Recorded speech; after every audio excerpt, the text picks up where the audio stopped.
ओम शांति। 29 मार्च 2025। बाबा के महावाक्य। मीठे बच्चे, तुम्हें ज्ञान से अच्छी जागृति आई है। तुम अपने 84 जन्मों को निराकार और साकार बाप को जानते हो। तुम्हारा भटकना बंद हुआ। प्रश्न: ईश्वर की गत मत न्यारी क्यों गाई हुई है?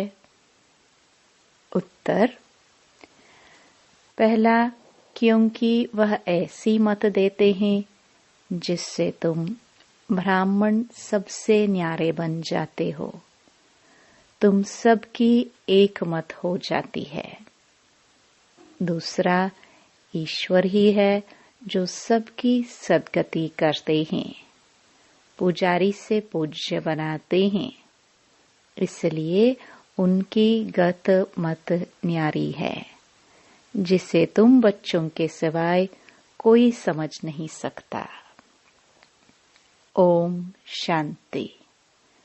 तुम बच्चे जानते हो, बच्चों की अगर तबीयत ठीक नहीं होगी तो बाप कहेंगे, भल यहाँ सो जाओ।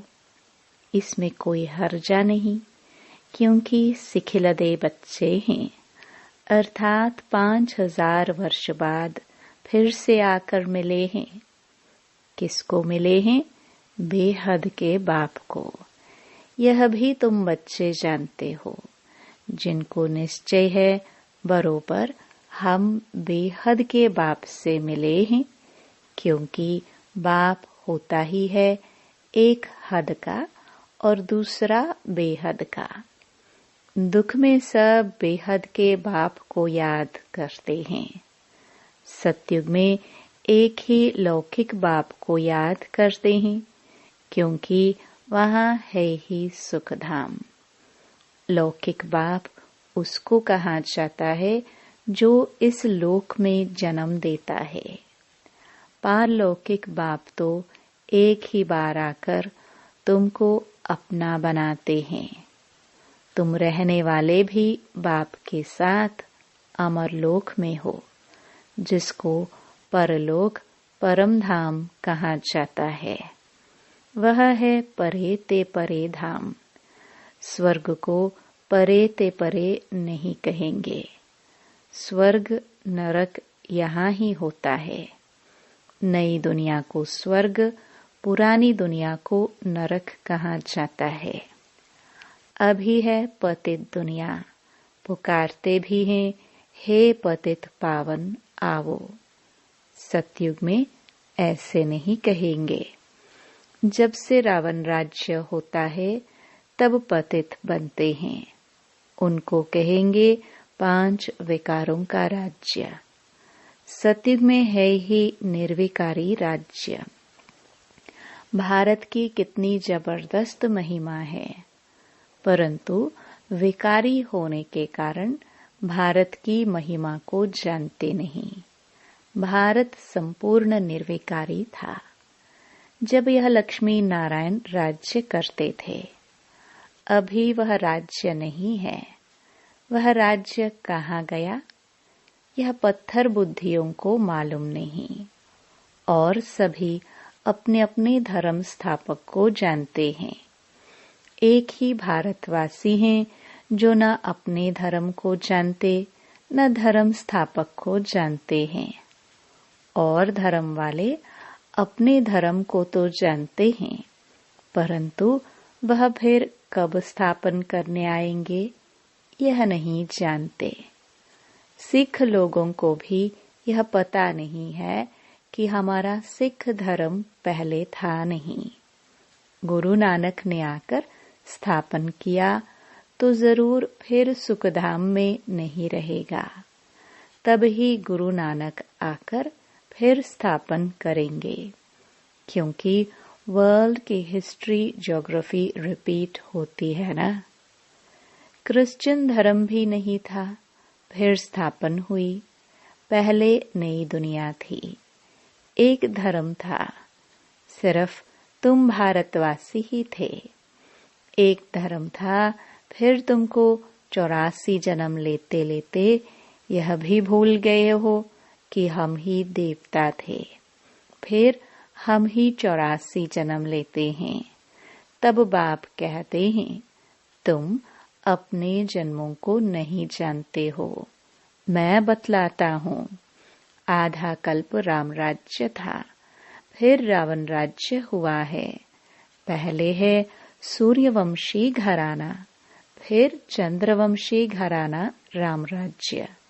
सूर्यवंशी लक्ष्मी नारायण के घराने का राज्य था, जो सूर्यवंशी लक्ष्मी नारायण के घराने के थे। 84 जन्म ले अभी रावण के घराने के बने हैं। आगे पुण्य आत्माओं के घराने के थे, अभी पापात्माओं के घराने के बने हैं। 84 जन्म लिए हैं, वे तो 84 लाख कह देते। अब 84 लाख का कौन बैठ विचार करेंगे, इसलिए कोई का विचार चलता ही नहीं।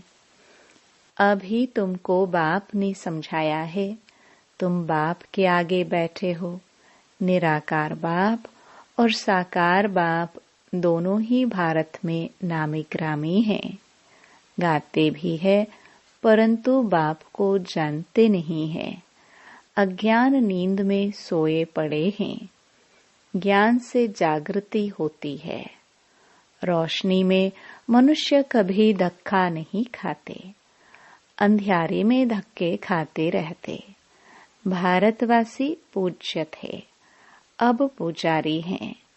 लक्ष्मी नारायण पूज्य थे ना, यह किसकी पूजा करेंगे? अपना चित्र बनाए अपनी पूजा तो नहीं करेंगे, यह हो नहीं सकता। तुम बच्चे जानते हो हम ही पूज्य, सो फिर कैसे पुजारी बनते हैं?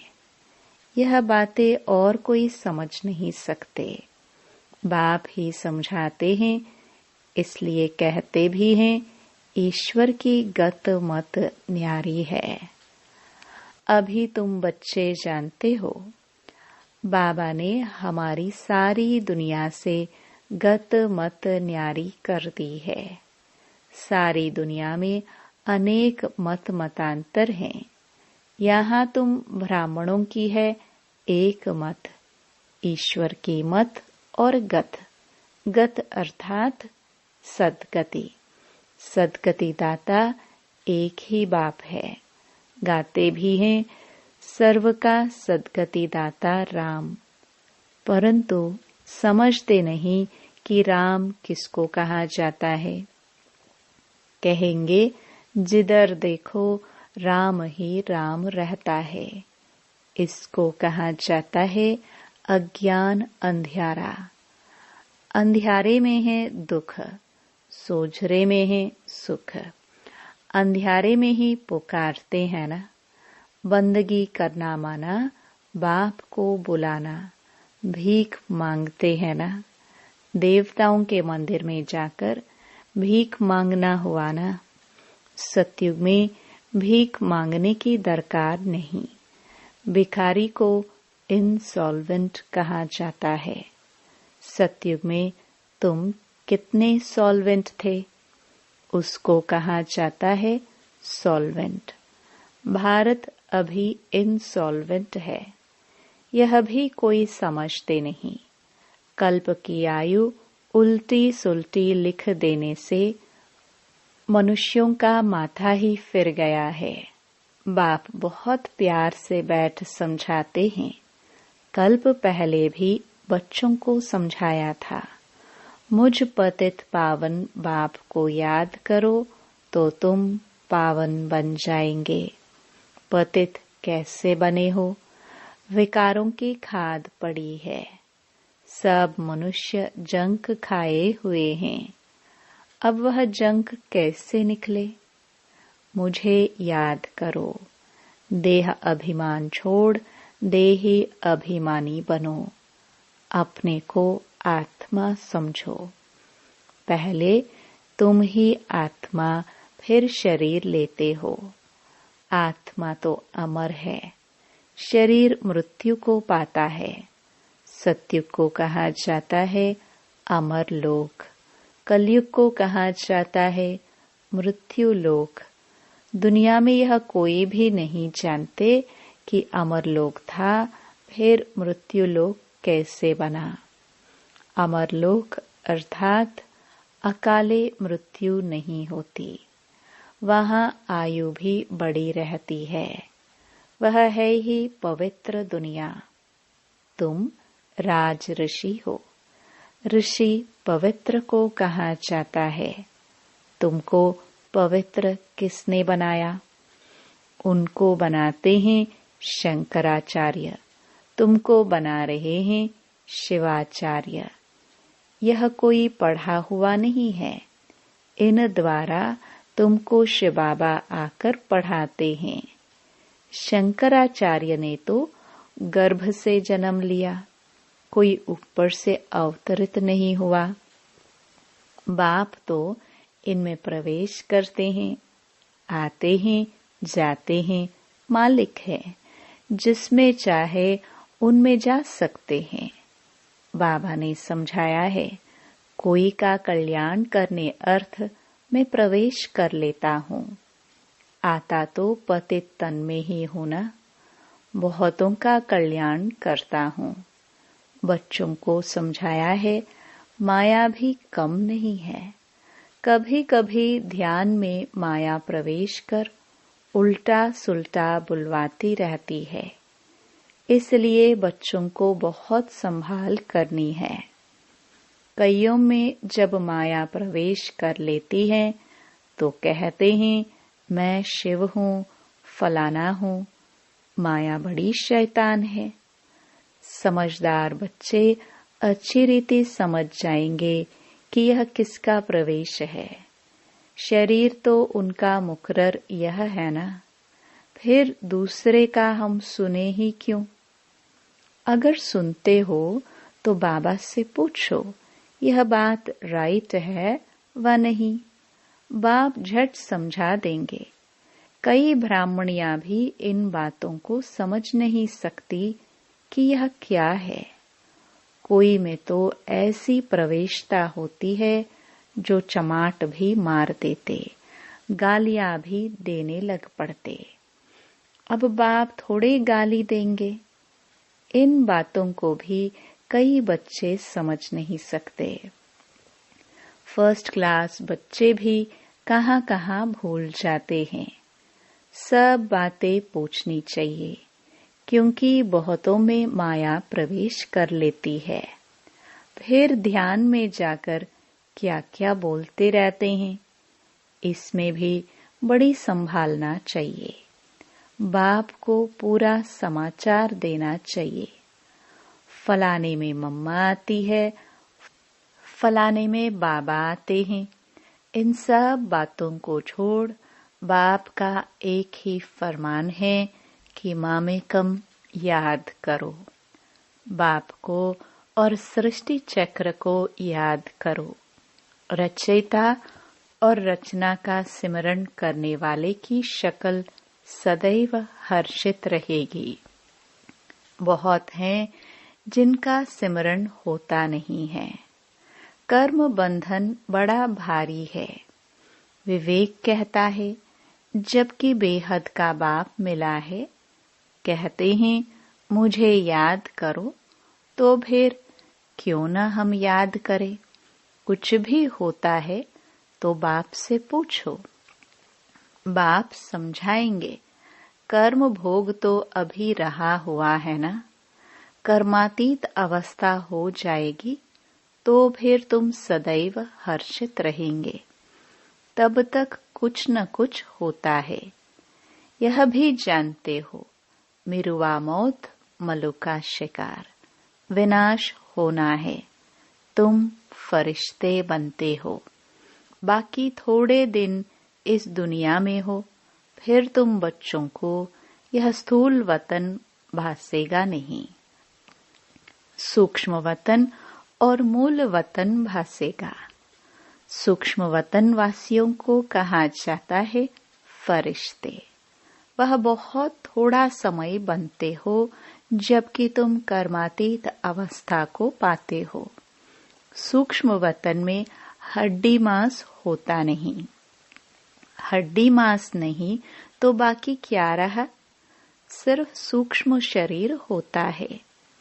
ऐसे नहीं कि निराकार बन जाते हैं, नहीं, सूक्ष्म आकार रहता है।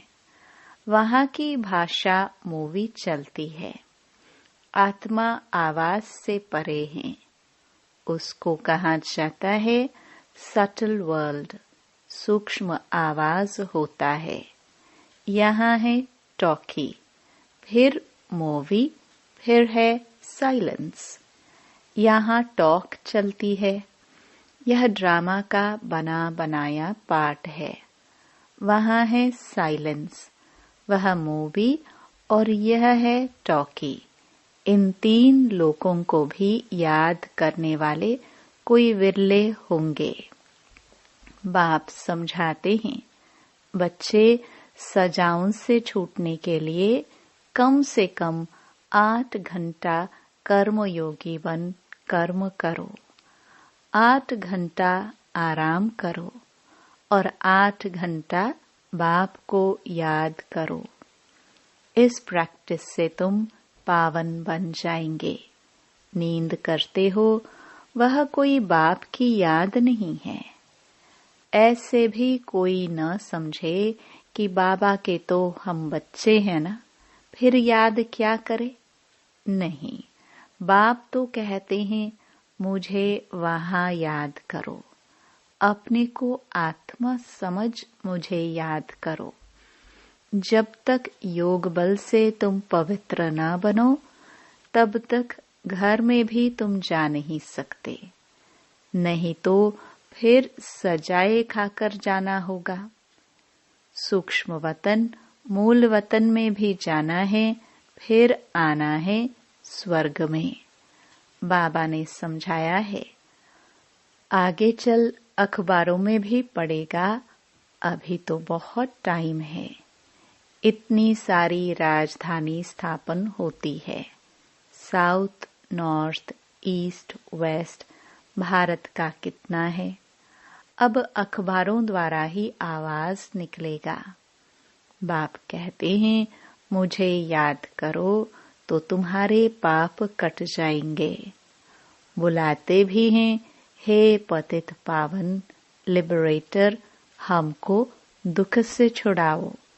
बच्चे जानते हैं ड्रामा प्लान अनुसार विनाश भी होना है। इस लड़ाई के बाद फिर शांति ही शांति होगी, सुख धाम हो जाएगा, सारी उथल पाथल हो जाएगी।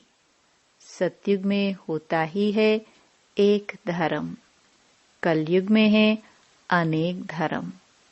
यह तो कोई भी समझ सकते हैं। सबसे पहले आदि सनातन देवी देवता धर्म था। जब सूर्यवंशी थे तो चंद्रवंशी नहीं थे, फिर चंद्रवंशी होते हैं।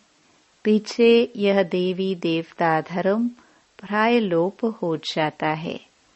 पीछे फिर और धर्म वाले आते हैं। वह भी जब तक उन्हों की संस्था वृद्धि को पाए तब तक मालूम थोड़े ही पड़ता है। अभी तुम बच्चे सृष्टि के आदि मध्य अंत को जानते हो। तुमसे पूछेंगे सीडी में सिर्फ भारतवासियों को क्यों दिखाया है? बोलो, यह खेल है भारत पर। आधा कल्प है उन्हों का पाठ। बाकी द्वापर कलयुग में अन्य सब धर्म आते हैं। गोले में यह सारी नॉलेज है। गोला तो बड़ा फर्स्ट क्लास है। सतयुग त्रेता में है श्रेष्ठाचारी दुनिया। द्वापर कलयुग है भ्रष्टाचारी दुनिया। अभी तुम संगम पर हो। यह ज्ञान की बातें हैं।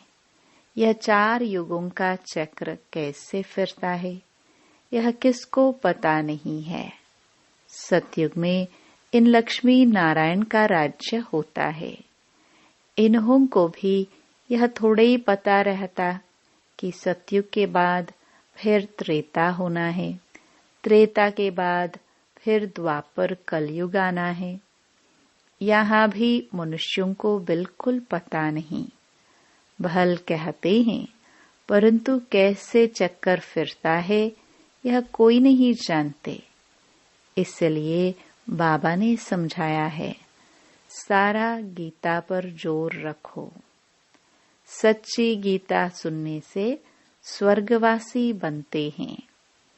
यहाँ शिव बाबा खुद सुनाते हैं, वहाँ मनुष्य पढ़ते हैं। गीता भी सबसे पहले तुम पढ़ते हो। भक्ति में भी पहले पहले तो तुम जाते हो ना। शिव के पुजारी पहले तुम बनते हो। तुमको पहले पहले पूजा करनी होती है अव्यभिचारी एक शिव बाबा की। सोमनाथ मंदिर और किसकी ताकत थोड़ी है बनाने की। बोर्ड पर कितने प्रकार की बातें लिख सकते हैं। यह भी लिख सकते हैं, भारतवासी सच्ची गीता सुनने से सचखंड के मालिक बनते हैं। अभी तुम बच्चे जानते हो, हम सच्ची गीता सुनकर स्वर्गवासी बन रहे हैं। जिस समय तुम समझाते हो तो कहते हैं, हाँ बरोबर ठीक है, बाहर गए खलास, वहां की वहां रही। अच्छा, मीठे मीठे सिखिलदे बच्चों प्रति मात पिता बाप दादा का याद प्यार और गुड मॉर्निंग। रूहानी बाप की रूहानी बच्चों को नमस्ते। धारणा के लिए मुख्य सार। पहला, रचयिता और रचना का ज्ञान सिमरण कर सदा हर्षित रहना है। याद की यात्रा से अपने पुराने सब कर्म बंधन काट कर्मातीत अवस्था बनानी है। दूसरा, ध्यान दीदार में माया की बहुत प्रवेशता होती है, इसलिए संभाल करनी है। बाप को समाचार दे राय लेनी है, कोई भी भूल नहीं करनी है।